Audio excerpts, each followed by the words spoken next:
আসসালামু আলাইকুম প্রিয় গাইড। দেখেন, একজন কাঠ মিস্ত্রি তার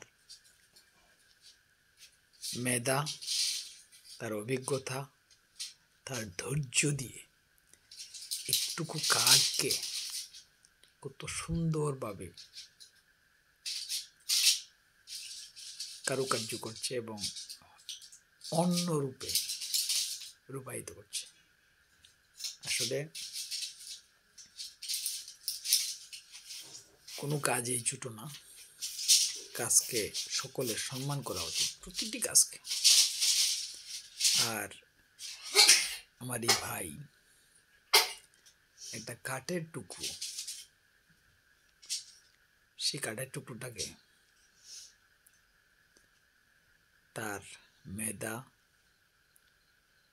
তার দক্ষতা, তার তীক্ষ্ণতা দিয়ে অন্যরূপে রূপায়িত করছে। আমরা ছোটবেলা দেখতাম